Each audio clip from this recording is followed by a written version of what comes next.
It's the Brad and John Show. It is the Brad and John Show. Today's date is the 29th of April, 2025. This is the C block, which means we start right around 7:42. Okay, John, I just can't resist. I'm sorry. I have to do something here. Just give me a minute here. Okay, we're going to call one. I bet we're going to call Brett. We'll call him Brett, and we're going to ask him for MetroLink surfing memories. Are you upset at me that I do this? Hold on. No, go ahead, by all means. Here we go. We'll see if he answers.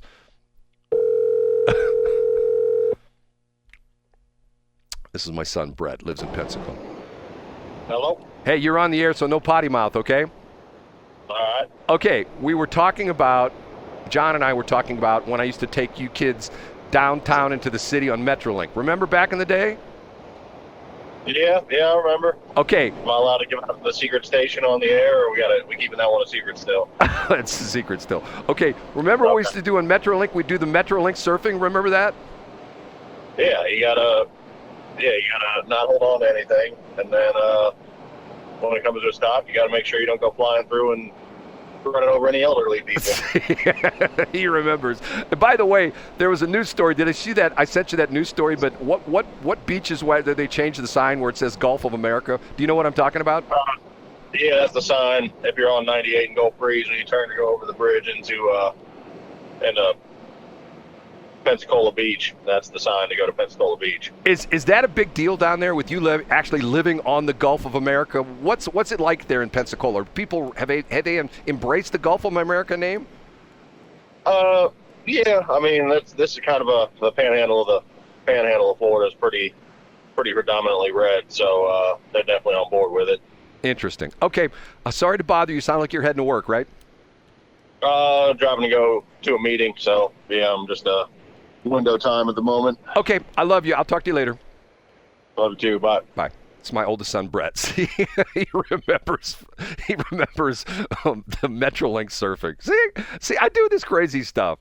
You know what? I have to tell you, that was a time, and what's so sad about that is, John, if a friend of yours had like 4 kids, and they said to you, "Hey, John, my 4 kids, we went downtown to the MetroLink," what would you say to him right today? If you met him today and he said he did this weekend, what would you say to him? I would report him to Child Protective Services. And I would say, you mean that must be some sort of a ride out at Mike Carter Field off T.R. Hughes Boulevard, right? Like, that's got to be, like, you wouldn't actually take them to St. Louis City, right? Like, if you love your children. God, that's so sad. That's so sad. I mean, it bothers me. And once again, but see, the crazy part of this is, I'm telling you, John, I have no problem with going to North City either. I mean, I know. Well, now, hold on. Let me pause for a second, Brad. If someone told you when you were relatively young, if you can remember back that far, if someone said, "Hey, when I was a kid, I used to take my 4 kids down in the mine shaft because I was a coal miner. And boy, we'd go deep in the mine shaft, and it was a little rickety and dangerous. And we'd come out, and the kids' faces would be black with coal. Boy, it was so much fun." And you would say, "Wow, that seems dangerous and wildly unnecessary when there's other ways to provide educational, fun things for children." And then that guy would be like, "It's a shame. It was fun to ride that rickety cart down into the coal mine. I don't know what you're so scared of. And guess what? I'd go down in a coal mine today. I tell you what, I'm the guy that goes to a coal mine. I'd buy a property in a coal mine today." John, you want me to ruin your day? Please do. My one grandfather owned a coal mine in Mascoutah, and I went down in the coal mine with him. Between Coldwater Creek and coal mines, Brad, we're just learning a lot about neurotoxicity in Brad's brain. I'm telling you, honest to God truth. And what's frustrating to me is I don't know what happened to this. And my mom and dad both think we had a guy that came to work on our house that stole some stuff from us. But my grandfather, this was my grandfather who was an attorney, owned this coal mine in Mascoutah, and the coal miners went on strike, and the coal miners were threatening the owners of the coal mine, which was my father, my grandfather, and a couple other people. So my grandfather went out and bought a rifle. And at the time, he bought a Remington 22 pump action long 22 long rifle had hexagonal barrel, which today would probably be worth, I don't know, a couple $1,000s. And my mom and dad had it in the basement, and one day it disappeared after some workmen came and did some stuff in our basement. So, I don't know about that. But yeah, my grandfather owned a coal mine in Mascoutah, and we were there. Matter of fact, there's coal mines. I don't know if you know the story or not, but the the Illinois State Police used to be, their headquarters used to be in Maryville, right off of, I believe, 159 and 5570 in Maryville. And do you know why they moved to where they're at right now, to their new location? Well, first off, they need more room. But the biggest problem was the building was sinking into the ground because it was built, and they didn't know it at the time, built over a coal mine, and the coal mine was collapsing. Oh, wow, nice. Remember that happened remember that got national news attention up at Alton? Remember where those soccer fields, whatever they were, fell, and all of a sudden the soccer fields collapsed? That was just like a few months back. Remember what I'm talking about? No, I don't. If it happens in Illinois, Brad, I think it happens to low-quality people, and I don't pay attention to it. Low-quality people. Well, I figure it has to do with J.B. Pritzker eating another donut. See, I had this debate with someone recently, and I'll say it again. Edwardsville, I went to SIU Edwardsville. When I went to school in Edwardsville, Edwardsville was a blue-collar working kind of town, except for the college professors who mixed it up a little bit with the townies, but that's a whole other story. If you go to Edwardsville right now, there are multi-million-dollar homes in Edwardsville, and I refer to Edwardsville now as the Ladue of Madison County. I got into an argument recently with this friend of mine who was looking to buy a house in Edwardsville, and I made this comment, and this person said, "Oh, it's not really fancy." I go, "It's not the way it used to be." When I say the Ladue of Madison County, what I'm saying is it's the most ritzy, high-end part of Madison County. Not making fun of Madison County. There's some very nice areas in Madison County, but it was not that way. And the reason why it's ritzy-do and there's a lot of money in Madison County, John, do you know the reason for this? No, why, Brad? Jury shopping. Oh, yeah, it's a judicial hellhole of America. Tell that story, Brad. Right. It's all the attorneys. It's something. There's a couple different cases that end up in Edwardsville, something to do with the railroad. I don't know exactly what that is. Some attorney friend of mine explained it to me. But all the workman's comp cases that happen on the railroads end up in Madison County. And the Madison County juries are notorious, are famous, whichever way you want to look at it, for if little Billy was working on the railroad and he got part of his finger cut off, he gets $23 million, plus he gets a new Ferrari, and he gets to live in the real Ladue because he lost the tip of his little finger. And I'm not making fun about people that lose the tips of their finger, because that's my friend Mike, who got his finger cut off when he was a school teacher, and that's another interesting story to tell you as well, too. But talking about first day at school. Okay, did I ever tell that story about my friend Mike that got his finger cut off? He was a shop teacher. No, you did not. Okay, wait for this. This is an honest-to-God true story. I would not make this up. My friend Mike, who I went through junior high and high school, we were in band together and the whole bit, okay?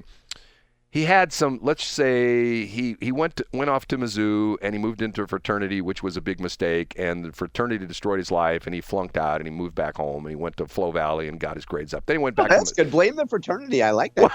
Well, it was Kappa Sigma, Kappa Alpha, which I don't know if it's there anymore. It was notorious because it was the only fraternity that was not on Mizzou property. It was off campus, and it might have been KA. Yeah, Kappa Alpha was generally considered an outlaw fraternity across the country. They were a good, almost all-white fraternity. Not that there's anything wrong about that, but they were pretty much all white. Go ahead. Okay, so my friend Mike gets back to Mizzou, goes back down. They let him back in. He finishes his degree. He's a degree in education and industrial arts. So his first job, he works at Orchard Farms High School out there in the floodplain out there in St. Charles County.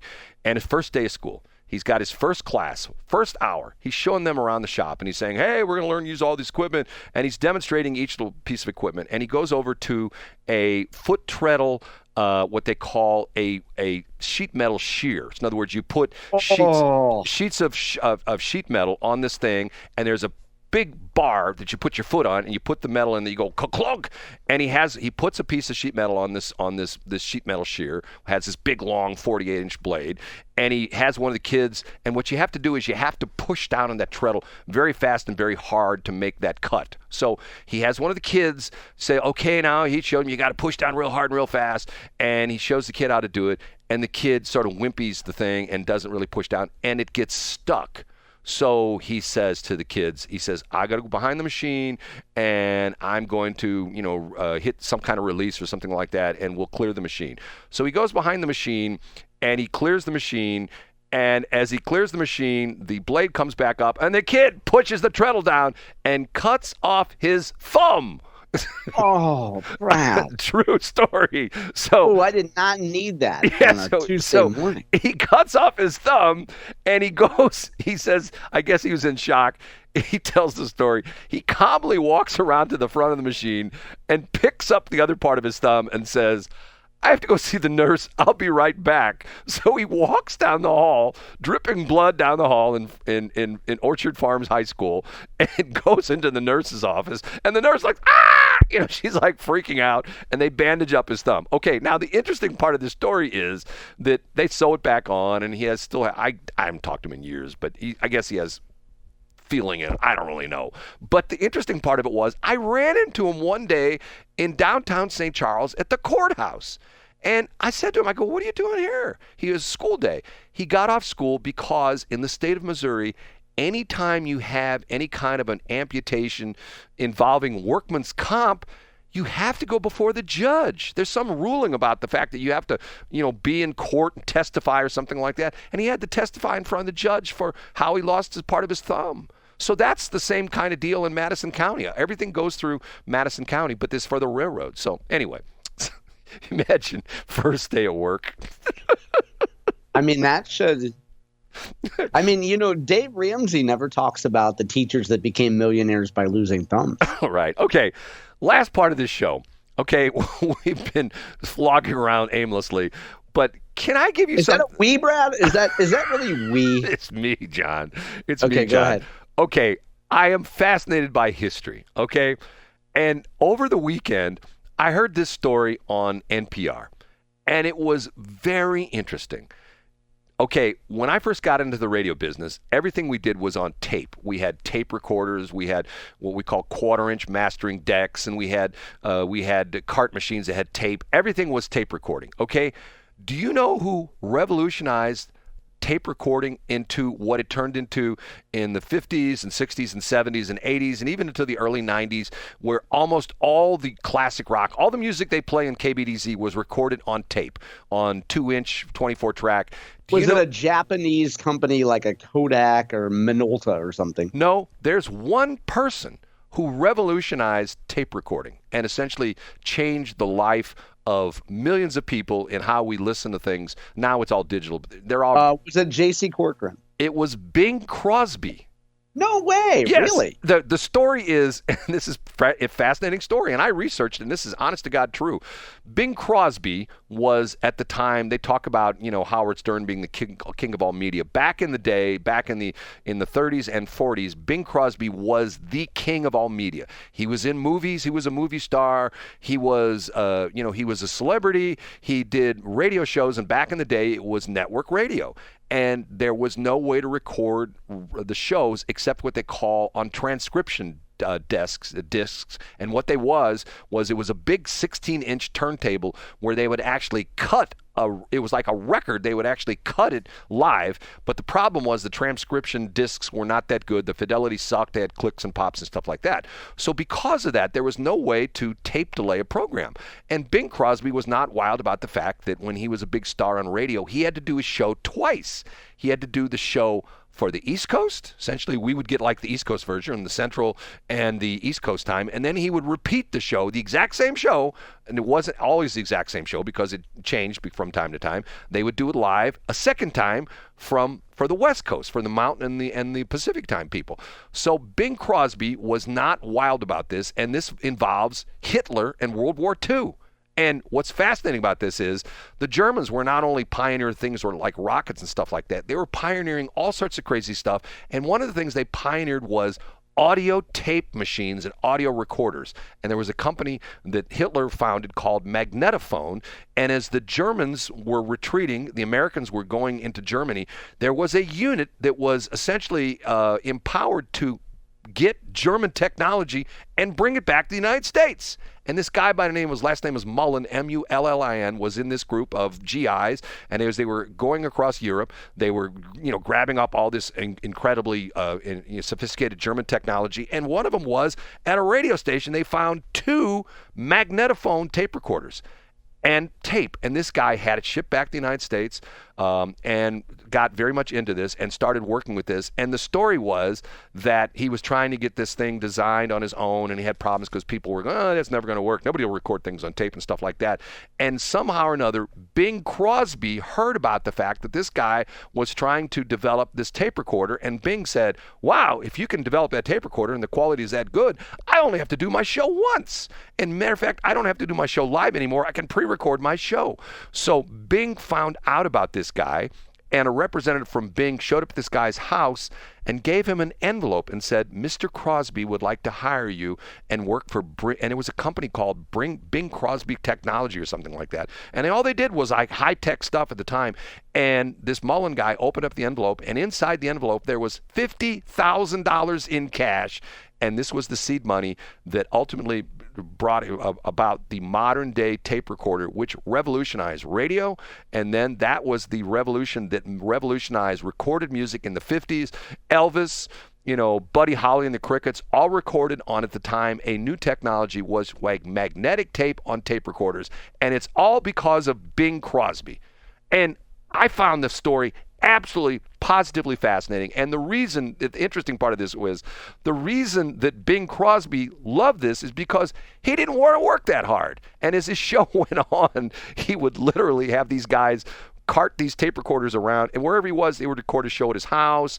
He would be like, playing on the road, and he didn't do any more live shows anymore, but they thought it was live because they mixed in tapes of audience. And Bing Crosby was also the guy who essentially brought in what they called canned laughter. When they recorded the shows, they took out all the sections where people were laughing and clapping and things like that, and they saved those pieces of tape, and they put them in the middle of his other shows so it made it sound like he was live, when a lot of times he wasn't. How's that for a story, John? That's pretty amazing. So he's to blame for the laugh track? Yes, he's to blame for the laugh track. Honest to God. Okay. And that's a true. And so he's also, the pre-recording thing is, so if you're on a weekend show on a St. Louis station and you're selling reverse mortgages or some kind of snake oil, you can thank Ben Crosby for the fact that all your shows are pre-recorded. But think about this from the history of rock and roll. Every single artist today, if it wasn't for Bing Crosby and with the technology of a magnetic tape, because magnetic tape was used up until like the early 90s. It wasn't until like the early 90s that things really started to get digital recording studios, and everything was recorded on reel-to-reel tape. Typically was quarter-inch tape, but the big machines, as the machines became more sophisticated, 24-track recorders that recorded on 2-inch tape. And one of the other partners involved in this whole thing, what got involved with Bing Crosby, was 3M, because they're the ones that pioneered the current version of recording tape that worked on these recorders, because the Germans had all this stuff. They made all these tapes and stuff like that. But guess what happened to the plants that made the German recording tape, which was excellent recording tape? Guess what, John? They got bombed out. They got bombed by the Americans. The Americans bombed these plants that made all the recording tape, and they couldn't reproduce it.